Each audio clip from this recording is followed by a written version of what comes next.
Pranams everyone, welcome to week number 6 of Bhagavad Gītā based on the lectures of Swami Paramarthananda. Today is our review session. We are still in chapter number 1 of the Gītā, which is establishing the Guru-Shishya relationship or the teacher and student relationship, but also the nature of samsara itself. So it's a very important chapter, but due to the nature of this chapter, we don't have a lot of work to cover in the slides because it's not heavily philosophical or logical. It's mainly creating a dialogue to help paint the picture of samsara and also the Guru-Shishya relationship. So rather than doing the slides, in chapter 1, I've been doing these stories style presentations so that we can still gloss what's happened, but due to there not being a lot to zoom in on and analyze, a simple revision is enough.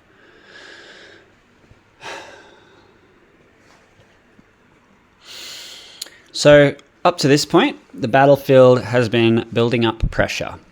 Duryodhana has already surveyed the Pandavas' army, and he has spoken to Drona. Bhishma has already tried to lift the morale of the Kauravas' side by roaring like a lion and blowing his conch.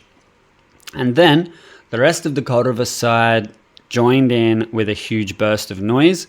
There was conches and drums and instruments, and they weren't just making noise for the sake of making noise.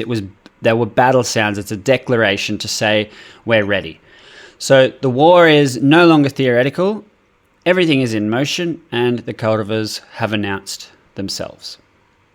And so now the question becomes, what about the Pandavas? Are they ready?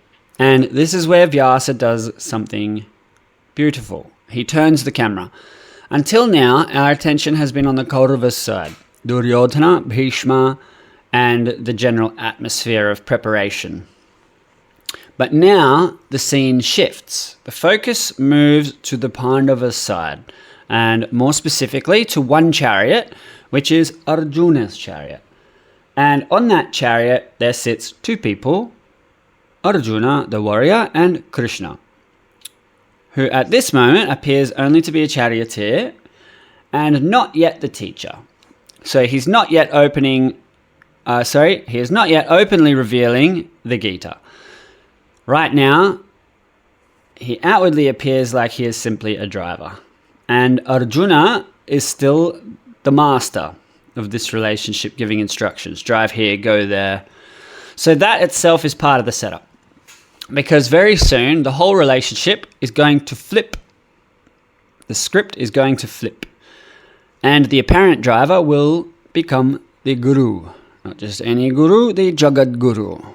And the one who was the apparent commander will become the Shishya. So that's the Guru-Shishya relationship that we're establishing. And before we get there, the text slows down and invites a careful look. Vyasa does not rush. He does not just say, Krishna and Arjuna blew their conches. He takes the time to paint the scene. So first, he's showing us the horses, white horses, and then a great celestial chariot. And then the two that are seated upon that. This isn't ornamental, it's deliberate. So there's teaching happening through imagery. Swami Paramarthananda points out that the Katha Upanishad symbolizes the white horses. It's all symbolized as the body as a chariot. The sense organs are the horses, and the mind is the reins. Okay, so this is in Katha Upanishad. This teaching will come.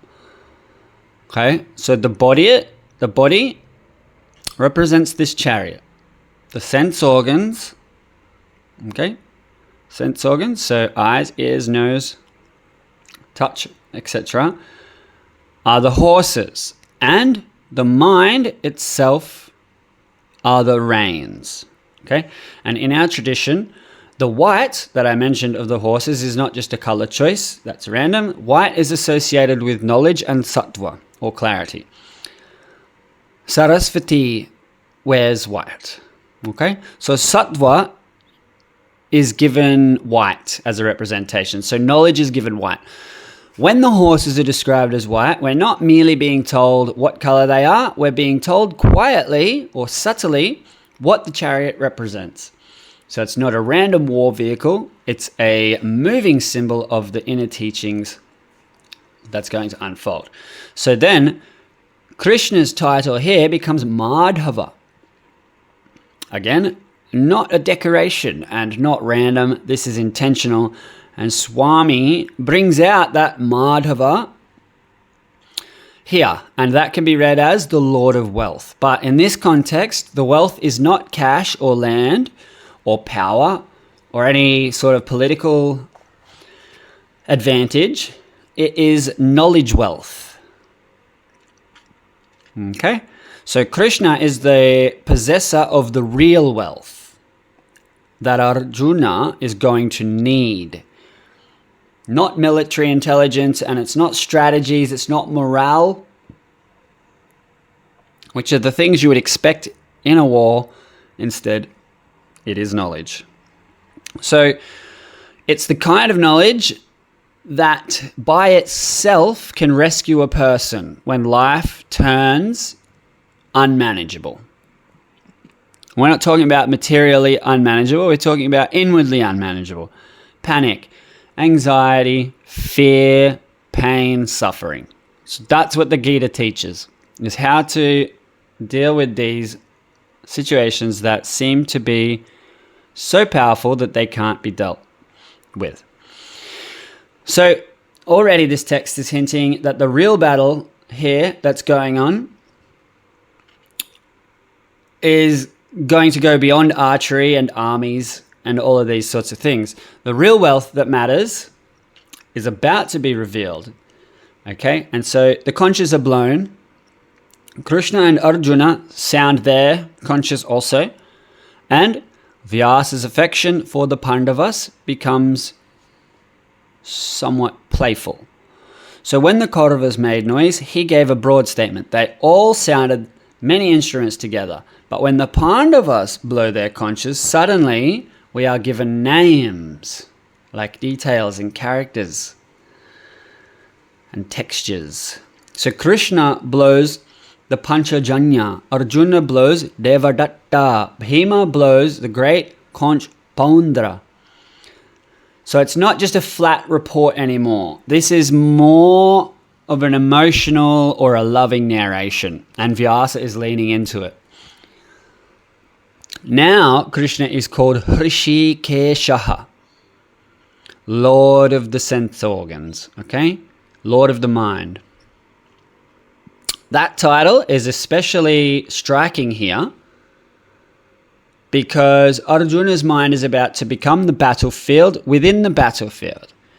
Krishna is not just sitting nearby as a helpful friend. He is the one who knows the workings of the mind itself.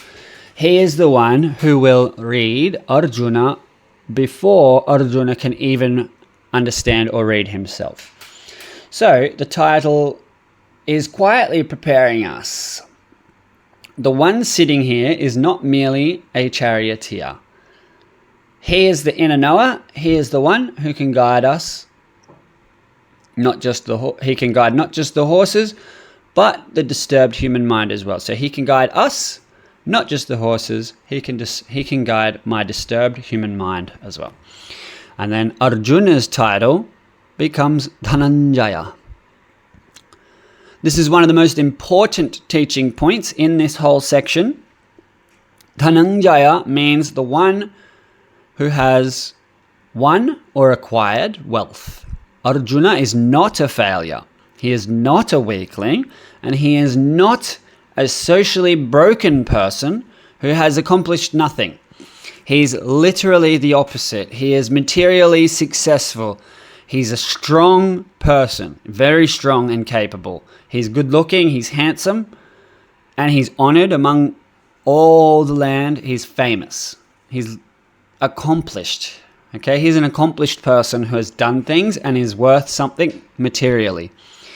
He has everything that a person would normally point to and say, now surely this man should be fine. He has everything. And yet he is the very one who's about to collapse inwardly. Okay, and it's not an accident. This is part of the teaching. Material success can support comfort. It can support convenience. It can support social position and worldly accomplishment. It can give resources. It can give power, but it cannot solve the deepest inner problem of human life, which is our inherent emptiness. We have attachment to things. We're scared of things. We're insecure. We depend on other things and we experience sorrow.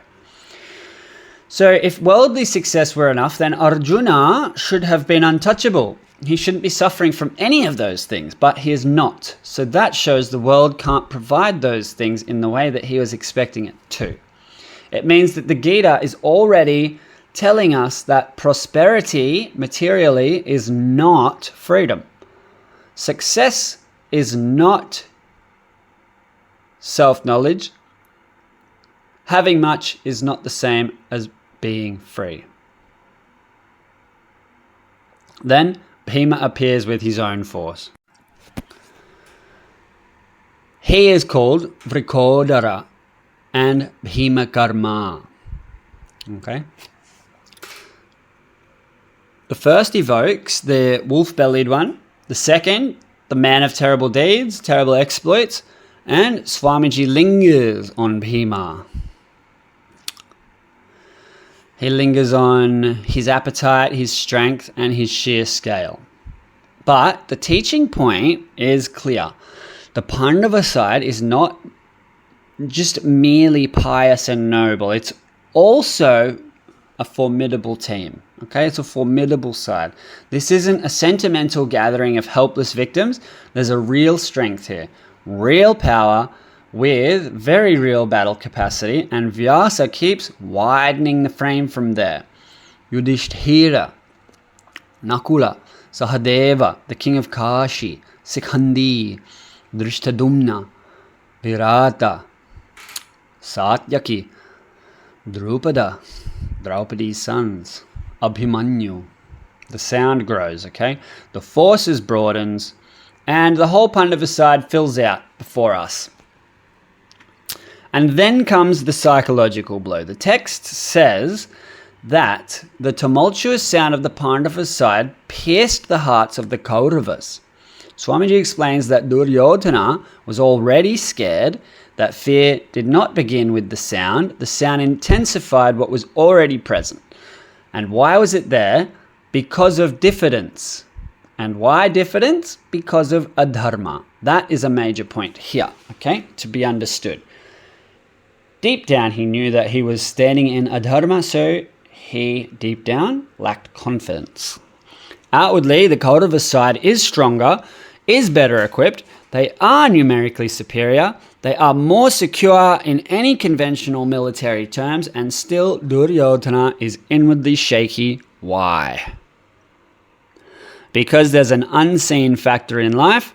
The unseen factor is Ishvara Anugraha, or grace. Dharma-aligned support, in other words. When dharma is absent, the unseen strength is absent. Okay? When adharma rules, inner confidence cannot become stable. So Duryodhana's fear wasn't just nerves, it's metaphysical insecurity. It is the instability that comes from standing on the wrong side of reality. The Pandavas may be materially weaker, but they are not inwardly abandoned. Dharma gives a different kind of strength. So when we arrive at one of the most important words of the whole passage, which is Atha, Swamiji says, if this was a movie or a film, this is where the background music would change. Something turns and there's a pivoting point. Up to verse 19, we've got one phase. which is setup, readiness, noise, armies, and general atmosphere. But now comes the hinge. Both sides are ready. Conches have been blown and the war is about to begin. The release of arrows is imminent. There is nothing left but action. And precisely at that final moment, not earlier, not after the battle begins, but exactly at the edge, Arjuna gets a flash of thought. This is the doorway. If that flash didn't happen, the battle would simply have begun. There would be no pause, no crisis in this form, no Gītā as we know it. So the entire teaching hangs on this astonishing pause at the brink of violence. Arjuna suddenly feels, before this begins, I want to see. Not strategically, not tactically, existentially. Let me look, let me see who stands there, let me see the faces of whom I'm about to fight. The war is still external, but an inward movement has begun. And that inward movement is what opens the Gītā. Arjuna is now called Kapidvaja, the one with the monkey banner. Swamiji brings in the Hanuman connection here. Hanuman, present as the monkey emblem on Arjuna's flag, represents blessing, strength, sacred support, and continuity of divine presence. It is a lovely reminder that Arjuna is not abandoned. Even now, even before the teaching formally begins, grace is already around him. He is being brought step by step into the condition where teaching can happen. And then Arjuna speaks to Krishna and calls him Achyuta. Again, another name that is not casual. Okay, so Achyuta is carrying both devotional and philosophical weight. Achyuta means the unfailing one, the one who does not fall, the one who does not fail. On the devotional side, it means the Lord is trustworthy. Human support can fail, institutions fail, family can fail, power can also fail, but the one who truly depends on the Lord discovers that this dependence is not misplaced.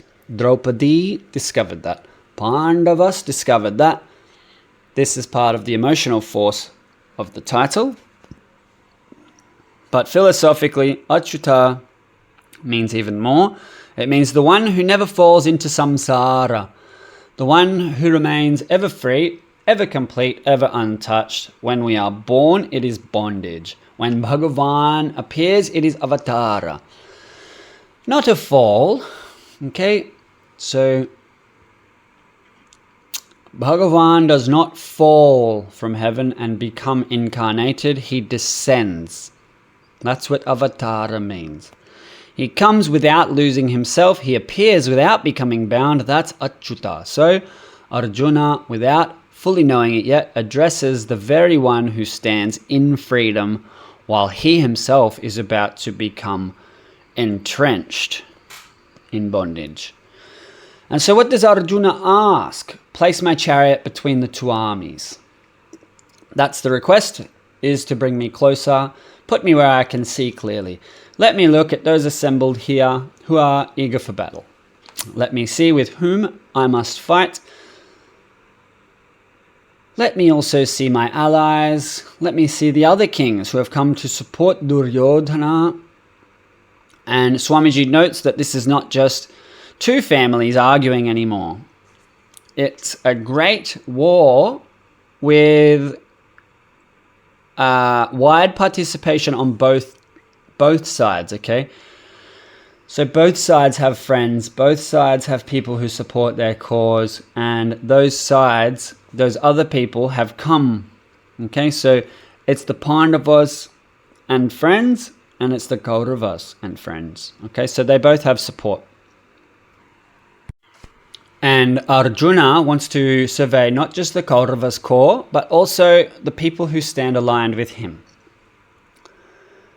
And the most important word in Arjuna's speech could be durbuddhehe. He describes Duryodhana as evil-minded, adharmic, and accuses him of having corrupt judgment. And Swamiji says, don't miss this. This is crucial because this is the point. At this point, Arjuna has not yet collapsed into sentimental weakness. He's still clear in his mind. He still sees the matter as dharma versus adharma. He's not yet saying, how can I possibly fight my family? He is saying, in effect, these are the supporters of an adharmic cause, and his intellect is still in charge, okay?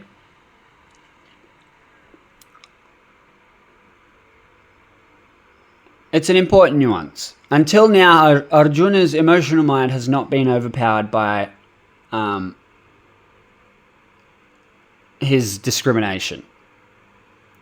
Okay? So up until now, he hasn't suffered from aghata and thus lost his efficiency. So he still has dakshata praptihi from tattva bodha. Okay, so he's still thinking clearly. He had come to the battlefield without any regret. He didn't have any paralysis. There was no collapse because he understood the principles and he's still understanding those. In society, dharma is more important than temporary relationships. Okay, so the family ties are not nothing. Emotions are not nothing. But when dharma or when dharma comes in contact or in conflict with a personal relationship, clarity demands that dharma takes precedence, okay? That's where Arjuna still stands. This is verses 21 to 23.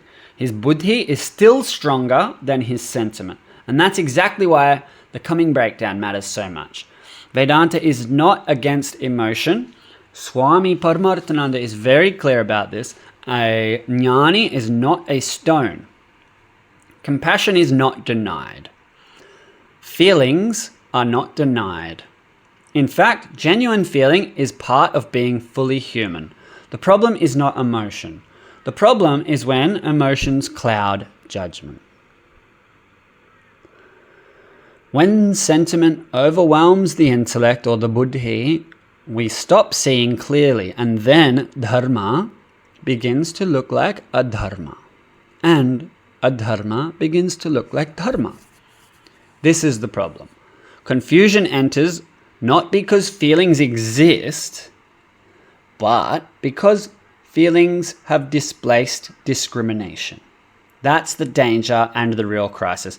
In Tattva Bodha, Swami describes it in this way. He says it's like getting a virus on a computer. Some people describe virus as vital information resources under siege. So a virus makes it so a computer can't think properly. It seizes all of its vital information resources, handicapping the way that it functions. That's what frazzlement or upset or negative emotional turmoil does to us. So that's why the passage matters so much. It's not the collapse itself, but it's the threshold of collapse. So it's not the storm yet. This is the pressuring. This is what comes before the storm hits. It's the pressure drop. Okay? It's the moment in which the warrior is still standing, but the human being that's inside the warrior has begun to turn. And because of that, the Gītā comes possible. All right? So, I hope that was helpful. I hope that was a helpful summary, and I hope it wasn't too dry. I'm trying to keep this as engaging as I can. That's it until next week. Enjoy the rest of your week. Hari Om.